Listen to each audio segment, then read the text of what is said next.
Hi, I'm Luann Williams. I'm Head of Innovation at Innova Market Insights. We're a global market researcher. We cover food trends in more than 70 countries. We have a network of people around the world that pick up new food products for us, and we put everything into a big database. And then we also supply the context around that. So we track patents, we track science, we look at consumers. So we cover the whole chain from the technology side to new products all the way to the consumer. I'm at IFT right now in New Orleans, and every year we present a big booth of trends, and the highlight is this poster that you see here that looks at our top 10 trends for the year. I lead a team of analysts, and every year we sit down and we talk about the biggest trends that are impacting what's happening in the food industry. This year our number one trend is waste not, want not, and this is a really interesting trend because it's really broad. It goes, again, just like the services that we provide, it goes from a technology aspect all the way to a consumer aspect. So what we're seeing is a lot of companies focused on sustainability as a big issue.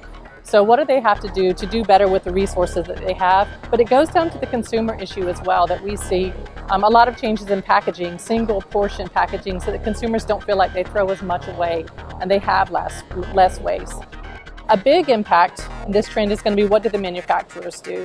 There's a lot of emphasis on post-harvest waste, for example, and trying to get crops to the factories so that they don't waste. But an interesting part is what actually happens in the process. So if we just walk over here, we have our trends broken down into a little bit more detail.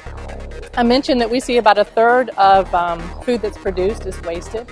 But if we look down a little bit deeper into that, one of the topics that we have here is patents. So we were looking at patent activity around waste and analyzing, looking for keywords about waste reduction. And you see the number of patents is really going up. That's a business opportunity. So it could be using resources, finding new ingredients. One that we saw was a company in South Africa that takes pineapple cores and turning it into a dietary fiber. That's a great use of something that was a waste product. But we can also look at things like waste through the manufacturing process. Even things like, it could be a pump, for example. Maybe you have a bunch of ice cream or yogurt that's left in a pump. That's also waste and can also represent a big business opportunity with the savings that you can generate from that.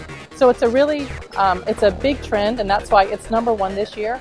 So it's all about doing the best that you can with the resources that you have. So if you can do something new, if you can recover something, you're benefiting everyone. You're benefiting the consumer through lower prices. You're benefiting companies because they can earn more, waste less, save more. So it's an interesting trend. It'll be one that it will impact, I think, forevermore. And we'll follow it to see what kind of creative solutions the industry comes up with in terms of reducing waste. So I guess to simplify it for people like me, that this pump can empty out the tank and the tube completely, and that's where your savings comes from, was all the residual things that are left in the pipes and the tubes at the end of the day. That's Is that correct?